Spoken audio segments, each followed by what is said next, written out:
2 বছর পর বাবার বাড়িতে ফিরে এসে আমি একদম কল্পনাও করতে পারিনি যে এমন কিছু ঘটবে।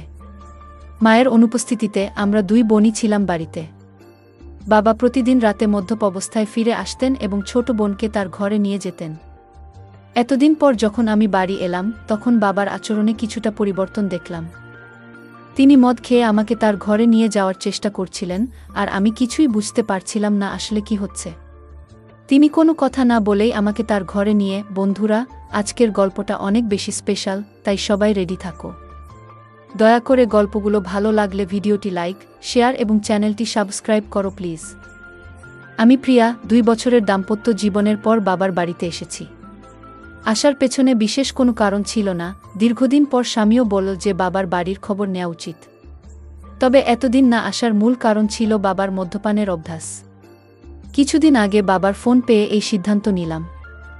বাবা বললেন তিনি মদ ছেড়ে দিয়েছেন।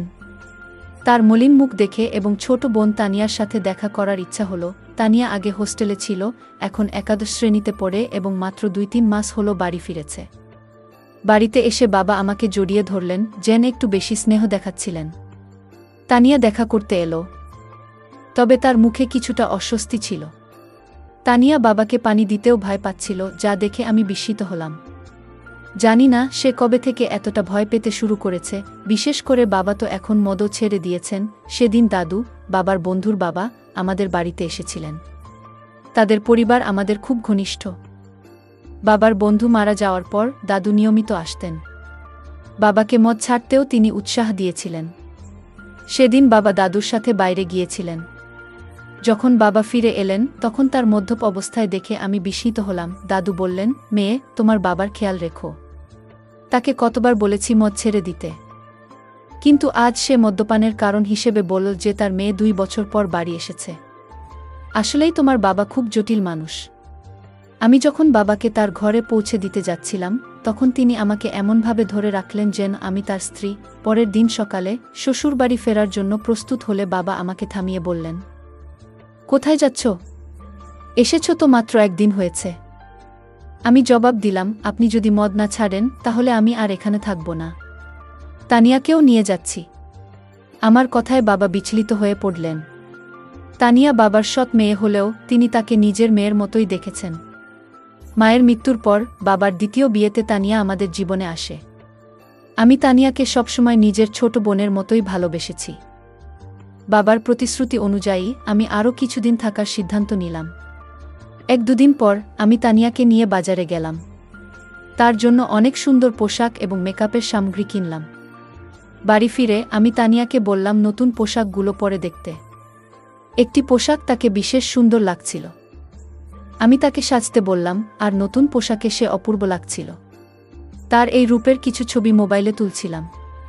ঠিক তখনই বাবা বাড়ি ফিরে এলেন। বাবা তানিয়াকে দেখে মুগ্ধ হয়ে গেলেন। তিনি কাছে এসে তার কাঁধে হাত রেখে বললেন, আমার তানিয়া এখন অনেক বড় হয়ে গেছে, কত সুন্দর দেখাচ্ছে। তবে বাবার কথায় তানিয়া কোনো প্রতিক্রিয়া দিল না। মনে হচ্ছিল বাবার হাত তার কাঁধে রাখাটা সে একদমই সহ্য করতে পারছে না, আর সঙ্গে সঙ্গে সেখান থেকে সরে গেল। সেই রাতে আমি আর তানিয়া এক ঘরে শুয়েছিলাম। হঠাৎ ঘুমের মধ্যে দেখি তানিয়া কাঁদছে। প্রথমে ভাবলাম হয়তো কোনো দুঃস্বপ্ন দেখেছে, তাই ঘটনাটা এড়িয়ে গেলাম। কিন্তু কিছুদিন পর আবার দেখলাম একই ঘটনা, তানিয়া রাতে কাঁদছে। প্রতিদিন কি আর কেউ এত দুঃস্বপ্ন দেখে? তখন থেকেই আমার মনে সন্দেহ জাগতে লাগলো। সেই রাতেই তাকে জাগিয়ে জিজ্ঞেস করলাম, তানিয়া, কি হয়েছে? তুমি কেন কাঁদছ? সে বলল, কিছু না, হয়তো কোনো খারাপ স্বপ্ন দেখেছি। তার কথা শুনে আমারও ঘুম চলে গেল। কিছুক্ষণ আমি নৈশ বাতির আলোতে বসেছিলাম। হঠাৎ আমার দৃষ্টি পড়ল তানিয়ার দিকে। সে ঘুমের মধ্যে পাশ ফিরে শুয়েছিল। আমি খেয়াল করলাম তার শরীরের কিছু অস্বাভাবিক পরিবর্তন। আমার মনে হলো বিয়ের 2 বছর পেরিয়ে গেলেও আমার শারীরিক অবস্থায় তেমন কোনো পরিবর্তন আসেনি। কিন্তু তানিয়ার ক্ষেত্রে ব্যাপারটা সম্পূর্ণ আলাদা ছিল। তার শারীরিক পরিবর্তনগুলো স্পষ্ট ছিল। বাড়িতে ফিরে আমি লক্ষ্য করলাম তানিয়া সবসময় ঢিলেঢালা পোশাক পরছে এবং নিজেকে আড়াল করে চলেছে। তখন বুঝতে পারলাম এর পেছনে নিশ্চয়ই কোনো কারণ আছে। মাত্র 17 বছরের একটি মেয়ের শরীরে এত পরিবর্তন কিভাবে হলো তা ভেবে আমি অবাক হলাম। কৌতূহলী হয়ে আমি তার কলেজের কয়েকজন বন্ধুর সাথে কথা বলি এবং জানতে চেষ্টা করলাম তানিয়ার কি কোনো বিশেষ বন্ধু আছে। সবাই এক কথায় জানালো যে মোটেও সে ধরনের মেয়ে নয়। সে কখনোই দায়িত্বহীন ছিল না। তবে সমস্যা কোথায় তা আমাকে বুঝতে হবে। সেই রাতে যখন আমি ঘুমাচ্ছিলাম, হঠাৎ দেখি বাবা ঘরে এসে তানিয়াকে নিয়ে বাইরে চলে গেলেন। আমি সবকিছু চোখের আড়াল থেকে দেখছিলাম, কিন্তু কিছু বলতে পারলাম না। অনেকটা সময় পার হয়ে গেল, তানিয়া তখনও ঘরে ফিরছিল না। অবশেষে যখন সে ফিরে এলো, আমি খেয়াল করলাম তার হাঁটা স্বাভাবিক নয়। সে বেশ অস্বস্তি নিয়ে চলাফেরা করছে। পরের দিন দুপুরে যখন তানিয়া বাইরে থেকে বাড়ি ফিরল, তখন আমি সরাসরি তাকে জিজ্ঞাসা করলাম, রাতে তুমি বাবার সাথে কোথায় গিয়েছিলে? সে বলল, বাবা ক্ষুধার্ত ছিলেন, তাই তাকে খাওয়াতে গিয়েছিলাম। তানিয়ার এই ব্যাখ্যা আমার ঠিক মনে হলো না। তখন আমি সরাসরি তাকে জিজ্ঞেস করলাম, তানিয়া, তুমি বাবাকে কেমন মনে করো? তিনি কি তোমাকে কোনোভাবে বিরক্ত করেন বা তোমার বয়সের তুলনায় বাসার ভারী কোনো কাজ করতে বলেন? তানিয়া দ্রুত বলল, না না, বাবা তো আমার খুব যত্ন নেন। তারপর সে নিজের ঘরে চলে গেল। আমার বাবা এখনও বেশ তরুণ দেখতে ছিলেন। তার বয়স এখনও 50ও পেরোয়নি। আমি দেখেছি তিনি সকালে নিয়মিত ব্যায়াম করেন এবং তানিয়াকেও সঙ্গে ডেকে নেন, কিন্তু তাদের মধ্যে কি চলছে তা আমি বুঝতে পারছিলাম না। একদিন হঠাৎ আমার ননদ ফোন করলেন। তিনি তানিয়ার জন্য একটি সম্পর্কের প্রস্তাব নিয়ে কথা বললেন। আমি তাকে জানালাম যে তানিয়া মাত্র 17 বছরের মেয়ে। তখন তিনি বললেন, প্রস্তাবটি খুব ভালো, ছেলে প্রতিষ্ঠিত। নন্দের কথায় আমি ছেলের পরিবারের সাথে যোগাযোগ করলাম এবং তাদের বাড়িতে আমন্ত্রণ জানালাম। যখন তারা তানিয়াকে দেখলেন, ছেলের মা বললেন, আপনার বোনের বয়স কি সত্যিই 17? দেখুন, এই মেয়ের শরীর এবং বয়সে বড় পার্থক্য রয়েছে। এমনকি ছেলের মা স্পষ্ট জানিয়ে দিলেন, কিন্তু ছেলের মা স্পষ্টভাবে বিয়ের প্রস্তাবটি ফিরিয়ে দিলেন, কারণ তাদের মনে হয়েছে তানিয়ার শারীরিক গঠন তার বয়সের তুলনায় অনেকটাই বেশি। আসলে আমাদের তেমন তাড়া ছিল না তার বিয়ের বিষয়ে। তবে নন্দের অনুরোধে আমি তাদের বাড়িতে ডেকেছিলাম। আমি এই দেখার ব্যবস্থা এমন এক সময় করেছিলাম যখন বাবা বাড়িতে ছিলেন না এবং আমি তাকে কিছু জানাইনি। কিন্তু যখন বাবা জানতে পারলেন, তিনি ভীষণ রেগে গেলেন এবং বললেন, তুমি কি পাগল হয়েছ? তানিয়া মাত্র 17 বছরের মেয়ে, আর তুমি তার জন্য এখনই প্রস্তাব আনছ? যদি এখানে থাকতে না পারো, তবে নিজের শ্বশুর বাড়িতে চলে যাও। বাবার এই প্রতিক্রিয়ায় আমি হতবাক হয়ে গেলাম, কারণ এটা তো কেবল সাধারণ একটি দেখাশোনা ছিল, বিয়ে ঠিক করিনি। বাবার তানিয়ার প্রতি অতিরিক্ত মনোযোগ আমাকে চিন্তিত করছিল। যদিও আমি সরাসরি কিছু সন্দেহ করিনি, তবে তাদের আচরণ আমাকে ক্রমশ সন্দেহজনক লাগতে শুরু করছিল। তানিয়াকে প্রায়ই বাবার পিছনে ঘুরতে দেখতাম। বাবা আমার সাথে এত রাগ করলেও আমি শ্বশুর বাড়ি যেতে চাচ্ছিলাম না। দাদাজি, যিনি আমাদের বাড়ি থেকে 2টি বাড়ি পড়ে থাকতেন, আমাদের মধ্যে এই সমস্যা লক্ষ্য করেছিলেন। তিনি বাবাকে বোঝানোর চেষ্টা করলেন, মেয়ের সাথে এমনভাবে কথা বলা উচিত নয়। কিন্তু বাবা কারো কথা শোনার মতো অবস্থায় ছিলেন না এবং রেগে নিজের ঘরে চলে গেলেন। তার পেছনেই তানিয়া এক গ্লাস পানি নিয়ে ঘরে ঢুকে গেল, যেন বাবার প্রতি তার অতিরিক্ত খেয়াল ছিল। দাদাজি আমাকে বললেন, প্রিয়া, যদি তোর বাবার এই আচরণ পছন্দ না হয়, তুই নিশ্চিন্তে শ্বশুর বাড়ি চলে যা। আমি এখানে দুজনেরই খেয়াল রাখব, কোনো চিন্তা করিস না। দাদাজি খুব দায়িত্বশীল মানুষ ছিলেন এবং সবসময় আমাদের বাড়ির খেয়াল রাখতেন। 2 দিন পর আমি শ্বশুর বাড়ি চলে গেলাম। সেখানে পৌঁছে দেখি আমার ননদ আগে থেকেই এসেছে। সে বলল, প্রিয়া, আমি তোকে শুধু একটা পরামর্শই দিয়েছিলাম। ওই পরিবার থেকে আমার কাছে ফোন এসেছিল। তারা বলেছে তোমার বোন সম্পর্কে আমাকে কিছু ভিন্ন কথা বলা হয়েছে। তিনি বললেন, মেয়েটি বিয়ের আগেই শরীরের অদ্ভুত পরিবর্তন করেছে। আমার শ্বশুর বাড়িতেও তানিয়ার শারীরিক পরিবর্তন নিয়ে কথা হচ্ছিল। এরপর ননদ আমাকে বললেন, প্রিয়া, রাগ করো না, তবে এখনও তোমার হাতে সময় আছে। তুমি এখনই ভালো কোনো পরিবারের সাথে তানিয়ার বিয়ের ব্যবস্থা করো, কারণ তার বয়স বাড়লে শরীরের পরিবর্তন আরও বেশি হবে। তখন তার জন্য উপযুক্ত পাত্র খুঁজে পাওয়া কঠিন হয়ে যাবে। নন্দের কথা সত্যিই ছিল। আমি তার কাছ থেকে আরও 4-5টি প্রস্তাবের যোগাযোগ নম্বর নিলাম এবং সরাসরি আমার বাবার বাড়িতে চলে গেলাম। সেখানে গিয়ে বাবাকে স্পষ্ট বললাম, আমি তানিয়ার জন্য সম্পর্ক দেখতে শুরু করেছি। বাবা এতে রেগে গেলেন, কিন্তু আমি তার রাগের পরোয়া করলাম না, কারণ আমি আমার বোনের ভবিষ্যৎ নিয়ে চিন্তিত ছিলাম। বাবা তর্ক করে বললেন, তানিয়ার বিয়ে হয়ে গেলেও আমি কিভাবে এই বাড়িতে একা থাকব? তোমার মা চলে যাওয়ার পর তানিয়া আমার জন্য মায়ের মতো হয়ে উঠেছে।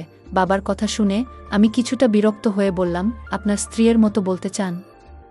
মানে সে খুব যত্নশীল। তিনি সঙ্গে সঙ্গে কথা ঠিক করে বললেন, মানে সে আমার খুব খেয়াল রাখে। তার বিয়ের পর আমার দেখাশোনা কে করবে? আমি বাবাকে বললাম, আপনার পেনশন তো আসে, আপনি একজন সেবিকা রাখতে পারেন যিনি 2-4 ঘন্টা আপনার যত্ন নেবেন। আসলে বাবাকে বোঝানোর প্রয়োজন ছিল না, কারণ তানিয়া সবসময় আমার কথা শুনত। আমার দেখা 4-5টি সম্পর্কের মধ্যে একটি পরিবার তানিয়াকে পছন্দ করেছিল। সেই পরিবার আমাদের শহরেই ছিল এবং ছেলেটি একটি বড় কোম্পানিতে চাকরি করত। তানিয়ার 18 বছর হতে এখনও 8 মাস বাকি ছিল, তবে আমি কাউকে কিছু না জানিয়ে সেই সম্পর্কটি ঠিক করে দিলাম এবং দ্রুত তার বিয়ে দিয়ে দিলাম। তানিয়ার বিয়ে হয়ে যাওয়ায় আমি আবার নিজের মনে শান্তি পেলাম। হ্যাঁ, কিন্তু আমি যেমনটা ভেবেছিলাম তেমন কিছুই হয়নি। বিয়ের প্রথম রাতের পরেই দ্বিতীয় দিনেই তানিয়া বাড়ি ফিরে এসেছিল। তার স্বামী রাগ করে তাকে বাড়িতে রেখে চলে গিয়েছিল, আর তানিয়াও কাঁদছিল। আমি তাকে জিজ্ঞাসা করলাম, তানিয়া, মাত্র একদিনেই এমন কি ঘটল শ্বশুরবাড়িতে যে তোমার স্বামী এত রেগে গিয়ে তোমাকে এখানে রেখে দিল? তখন সে বলল, আমি ওর সাথে থাকতে পারবো না। তানিয়া সঠিকভাবে কিছু বলতে চাইছিল না, তাই আমি তার স্বামীকে ফোন করলাম এবং জিজ্ঞেস করলাম কেন সে তানিয়াকে তার বাপের বাড়িতে রেখে দিল। তখন তার স্বামী বলল, তোমার তানিয়া প্রথম রাতেই কিছু অশোভন কথা বলেছে। যখন আমি তার কাছে গিয়েছিলাম সে বলল, আমি তোমার সাথে মানিয়ে নিতে পারবো না, আমি শুধুমাত্র আমার বাবার সাথে অভ্যস্ত। মাত্র 7 বছরের একটি মেয়ে এমন কিছু বলবে, তা শুনে আমার কাছে অদ্ভুত লেগেছে। এছাড়াও আমরা জেনেছি যে তানিয়া গত কয়েক মাস ধরে তার বাবার সাথে একা বাস করছে। কিন্তু ব্যাপারটা এখানেই শেষ নয়। সে তার আসল বাবা নন। তুমি যেটা ভালো মনে করো সেটা করো, কিন্তু আমি তাকে আমার বাড়িতে ফিরিয়ে নিতে পারবো না। তানিয়া কেন এমন পাগলামি করল কিছুই বুঝতে পারছিলাম না। নিজের মেয়েকে বিয়ের দ্বিতীয় দিনেই বাড়িতে ফিরে আসতে দেখে আশ্চর্যজনকভাবে তার বাবা একটুও চিন্তিত ছিলেন না, বরং তিনি অনেক খুশি ছিলেন। গত কয়েকদিন ধরে তিনি রাতে তানিয়াকে তার ঘরে ডাকতেন এবং বসাতেন। কিছুদিন পর আমার সামনেই তিনি তানিয়ার জন্য কিছু পোশাক কিনেছিলেন, যা তার দেহের মাপে যথেষ্ট ছোট ছিল। তখন তানিয়া সেই পোশাকগুলো পরেনি, কিন্তু রবিবার আমি যখন আমার বান্ধবীর বাড়ি গিয়েছিলাম সেখান থেকে ফিরে এসে আমি দেখলাম যে তানিয়া সেই ছোট পোশাক পরে বাড়ির মধ্যে ঘুরে বেড়াচ্ছে। আমার চোখ অবাক হয়ে গিয়েছিল, কারণ সে তার বাবার সামনে ছোট পোশাক পরে হাঁটছিল। বাবা যেভাবে তাকে দেখছিলেন সেটা দেখে আমি সাথে সাথেই তানিয়ার হাত ধরে তাকে আমার ঘরে নিয়ে গেলাম এবং বললাম, তানিয়া, এখন তুমি আর ছোট নেই, একবার নিজেকে আয়নায় দেখো। বাবার সামনে এমন ছোট পোশাক পরে ঘুরে বেড়ানো ঠিক নয়। তানিয়া আমার কথাগুলো শান্তভাবে শুনল, কিন্তু কোনো উত্তর দিল না। সেদিন রাতে আমি ঘুমাচ্ছিলাম, তখন হঠাৎ আমার মনে হলো যেন কেউ আমাকে ধাক্কা দিয়েছে। ঘুম ভেঙে দেখি পাশে তানিয়া নেই। আমি তাকিয়ে দেখলাম সে ঘর থেকে বাইরে যাচ্ছিল। আমি তার পেছনে পেছনে গেলাম এবং দেখলাম সে বাবার ঘরের সামনে দাঁড়িয়ে আছে। আমি পেছন থেকে ডাকলাম, তানিয়া, এত রাতে কোথায় যাচ্ছ? কিন্তু সে আমার কথার কোনো উত্তর দিল না, এমনকি আমার দিকে তাকালো না। আমি তার সামনে এসে দাঁড়ালাম এবং তখন বুঝলাম তানিয়া আসলে ঘুমের মধ্যে হাঁটছিল। পরের দিন সকালে আমি তাকে জিজ্ঞেস করলাম, তানিয়া, তোমার কি ঘুমের মধ্যে হাঁটার সমস্যা আছে? সে বলল, আমারও ঠিক জানা নেই, আমি রাতে ঘুমের মধ্যে হাঁটি, কিন্তু কিছুই মনে থাকে না। আমরা যখন কথা বলছিলাম তখন আমার স্বামীর ফোন এলো। তিনি কয়েকদিনের মধ্যে আমাকে নিয়ে যেতে আসবেন বলে জানালেন। তানিয়া এই কথোপকথন শুনে আমাকে যেতে দিতে একদম রাজি ছিল না। ঠিক সেই মুহূর্তে দাদু সেখানে এসে হাজির হলেন। 7 বছর বয়স হলেও দাদু এখনও বেশ শক্তিশালী ছিলেন। আমাদের কথাবার্তা অনেকেই শুনছিল। দাদু তানিয়াকে বললেন, তুমি শ্বশুরবাড়িতে থাকতে চাও না, কিন্তু তোমার বড় বোন তোমার মতো নয়, তার অনেক দায়িত্ব আছে। বাপের বাড়ি মেয়েদের জন্য অল্প সময়ের জায়গা, তাকে তার দায়িত্ব পালন করতে হবে। তাকে বাধা দিও না। দাদু তানিয়ার কাঁধে হাত রেখে কথা বলছিলেন, কিন্তু হঠাৎ তানিয়া দাদুর হাত ঝেড়ে ফেল এবং বলল, আমাকে অযথা উপদেশ দেবেন না। সে আমার বোন, তার সাথে কি কথা বলতে হবে সেটা আমি নিজেই দেখে নেব। আপনি নিজের বিশ্বাসটা দেখুন। তানিয়ার এমন অদ্ভুত আচরণ আমারও ভালো লাগেনি। কয়েকদিন পর আমার স্বামী আমাকে নিতে আমার বাপের বাড়িতে এলো। তানিয়া তার জামাইয়ের কাছে কিছুদিনের জন্য বাড়িতে থাকার জেদ ধরল। আমার স্বামী ও তানিয়ার জেদ দেখে রাজি হয়ে গেলেন। আমার স্বামী আমাকে বলল, প্রিয়া, তুমি গত কয়েকদিন ধরে বাপের বাড়িতে আছো। এই সময়ে তোমার বোনের সাথে অনেক কিছু ঘটেছে। তুমি একবারও তার সাথে এ বিষয়ে কথা বলেছ? আমি বললাম, এ নিয়ে কথা বলার কি আছে? যা হচ্ছে সবই সে নিজের ইচ্ছেতে করছে। আমার কথা শুনে স্বামী শুধু মাথা নাড়ল, কিছু বলল না। সেদিন রাতে আমরা একসাথে ঘুমাতে গেলাম, আর তানিয়া তার বাবার ঘরে ঘুমাচ্ছিল। পরের দিন আমরা সবাই ছোট্ট একটি ট্রিপে যাওয়ার পরিকল্পনা করেছিলাম। সকালে উঠে দেখলাম তানিয়া বাবার ঘর থেকে বের হয়নি। আমি বাবাকে জিজ্ঞেস করলাম, তানিয়া কোথায়? বাবা বলল, বাড়ির মধ্যে কোথাও আছে। তাকে খুঁজতে খুঁজতে আমি ছাদে গেলাম। সেখানে দেখলাম তানিয়া এক কোণে বসে কাঁদছে এবং বারবার তার পেট চেপে ধরছে। আমি বললাম, তানিয়া, তোমার কি পেট ব্যথা করছে? তুমি এখানে একা বসে আছো কেন? সে কোনো উত্তর দিতে চাচ্ছিল না। আমি আবার বললাম, তানিয়া, তুমি তো তোমার জামাইকে এখানে থাকার জন্য জেদ করেছিলে। তোমার জামাই পুরো ট্রিপের আয়োজন করেছে, আমরা বাইরে ঘুরতে যাচ্ছি, আর তুমি এখানে কাঁদছো। ঠিক করে বলো, কি হয়েছে তোমার? আমি যখন কথা বলছিলাম, হঠাৎ তানিয়া আমাকে জড়িয়ে ধরে আরও জোরে কাঁদতে শুরু করল। সে বলল, দিদি, আমি কোথাও যেতে চাই না। তুমি বাবাকে নিয়ে যাও। আজ আমি আমার স্বামীকে ভীষণ মিস করছি। তানিয়া হঠাৎ করে তার স্বামীকে কেন এত মনে পড়ছে সেটা আমি বুঝতে পারছিলাম না। আমি তানিয়ার কথা কিছুতেই বুঝতে পারছিলাম না। তাই তাকে ঘরে নিয়ে এলাম। ঘরে এসে সে নিজের ঘরে ঢুকে চুপচাপ হয়ে গেল। তখন আমি বাবাকে বললাম, তানিয়ার শরীর হয়তো ভালো নেই, কাল তাকে নিয়ে বাইরে ঘুরতে যাব। বাবা সেদিন ছুটিতে ছিলেন, কিন্তু হঠাৎ মনে পড়ল জরুরি কিছু কাজ বাকি আছে। তিনি বললেন, তোমরা ঘুরতে যাও, আমি কাজে যাচ্ছি। বাবার আচরণ আমার কাছে অদ্ভুত লাগল। তিনি বাড়িতে থাকার কথা বলেছিলেন, অথচ এখন কাজের অজুহাত দিচ্ছেন। তানিয়া বলল, আমি যতই অসুস্থ থাকি, তোমাদের সাথে বাইরে যাব। আমি জানতাম তার শরীর ভালো নেই, তাই বললাম, আজ তুমি বিশ্রাম করো, কাল আমরা বাইরে যাব। পরে বাবা আর তানিয়া আমাদের সাথে বাইরে গেলেন না। কিন্তু আমি আর আমার স্বামী ঘোরার পরিকল্পনা বাতিল না করেই বেরিয়ে পড়লাম। সন্ধ্যায় তানিয়ার স্বামীকে নিয়ে বাড়ি ফিরে দেখি তানিয়ার ঘর থেকে কিছু অদ্ভুত আওয়াজ আসছে। তার সেই আওয়াজ শুনে আমরা ভীষণ ভয় পেয়ে গেলাম। আমরা দৌড়ে তার ঘরের কাছে গেলাম, কিন্তু ঘরের দরজা ভেতর থেকে বন্ধ ছিল। আমার স্বামী দরজাটা ভেঙে ফেল। আর ভেতরে যা দেখলাম তা দেখে তাতে আমরা গভীরভাবে বিচলিত হয়ে পড়েছিলাম। আমার 17 বছরের বোন তানিয়া এমন একজন বৃদ্ধের সাথে ছিল, যার আচরণ একেবারেই অনুচিত ও অপ্রত্যাশিত ছিল। সেই দৃশ্য দেখে আমার স্বামী প্রচণ্ড রেগে গিয়ে সরাসরি সেই ব্যক্তির দিকে এগিয়ে যায় এবং তাকে জিজ্ঞাসা করতে শুরু করে। যখন আমরা বাড়ি থেকে বাইরে ছিলাম, তখন শুধু বাবা আর তানিয়া ছিল ঘরে। কিন্তু যেটা ঘটছিল তার কেন্দ্রে ছিল এক প্রবীণ ব্যক্তি, যিনি প্রায় 60 বছরের। আমি বাবার ঘরে গিয়ে দেখি তিনি সম্পূর্ণভাবে অচেতন অবস্থায় পড়ে আছেন। ঠিক সেই মুহূর্তে তানিয়া আমার কাছে ছুটে এসে জড়িয়ে ধরে। আমি তাকে শান্ত করে জিজ্ঞেস করলাম, তানিয়া, আসলে কি ঘটছে? এই ব্যক্তি কি তোমার সাথে এর আগেও এমন কিছু করেছে?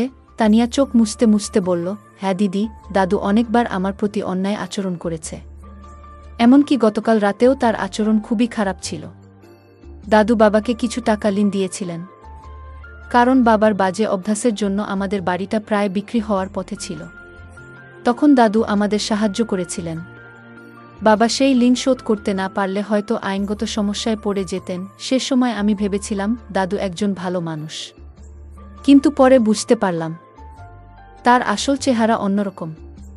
দাদু প্রায়ই বাড়িতে এসে বাবার সাথে মদ খেতেন, আর বাবা ঘুমিয়ে পড়লে আমাকে অত্যাচার করতেন। গতকালও একইভাবে আমাকে হুমকি দিয়ে বললেন, কাউকে বললে বাবাকে জেলে পাঠাবো। এতদিন এসব সহ্য করেছি, কিন্তু তোমাকে বলতে পারিনি। তুমি আমাকে সবসময় ভুল বুঝেছ, কখনো পাশে দাঁড়াওনি। বাবাকেও কিছু বলতে পারিনি, কারণ তিনি বারবার মদের মধ্যে ডুবে যেতেন। বাবাও সবসময় আমার সাথে রাগ করতেন, আর আমি কিছুই করতে পারতাম না। বিয়ের পরও সেই বৃদ্ধ লোকটার কথা মনে পড়ত, যা আমাকে কষ্ট দিত। এজন্য রাতে ঘুমের মধ্যে অজান্তেই কিছু বলতাম, কখনো বাবার নামও বেরিয়ে আসত। আমার স্বামীও আমাকে বুঝতে পারেননি। বিয়ের 2 দিন পরেই আমাকে বাপের বাড়ি রেখে চলে যান। তানিয়ার কথা শুনে আমার চোখে জল এলো। তার স্বামী ও দুলাভাইও কাঁদছিলেন। আমি তাকে না বুঝেই সবসময় রাগ দেখিয়েছি, বড় বোন হিসেবে আমার দায়িত্ব পালন করিনি। আমি তানিয়ার কাছে ক্ষমা চাইলাম। বাবা যখন সব জানলেন, তখন নিজেকে দোষী ভাবতে লাগলেন। মদের নেশায় তিনি আমাদের পরিবারকে বিপদে ফেলেছিলেন। আমি তানিয়াকে কিছুদিন নিজের কাছে রাখলাম। তার মানসিক অবস্থার উন্নতি হল। 8 বছর বয়সে তার স্বামী আবার তাকে বাড়ি নিয়ে গেল। অতীত মেনে নিলেও তানিয়ার সহ্য করা কষ্টের পূরণ আমাদের কারো পক্ষে সম্ভব ছিল না। আমরা সেই বৃদ্ধ লোকটাকে পুলিশের হাতে তুলে দিলাম এবং সে শাস্তি পেল, যা তার প্রাপ্ত ছিল। বন্ধুরা, বাচ্চাদের যত্ন ও ভালোবাসা গুরুত্বপূর্ণ। পরিবারের সবাই মিলে নিয়মিত কথা বলা ও নজর রাখা উচিত, যাতে তারা সুখী থাকে এবং কোনো চাপের মধ্যে না থাকে। গল্পটা কেমন লাগলো জানাতে ভুলবে না। আরও মজার মজার রোমান্টিক গল্প শুনতে চাইলে ভিডিওটি লাইক, শেয়ার এবং চ্যানেলটি সাবস্ক্রাইব করতে এবং বেল আইকনটি ক্লিক করতে ভুলবে না। ধন্যবাদ।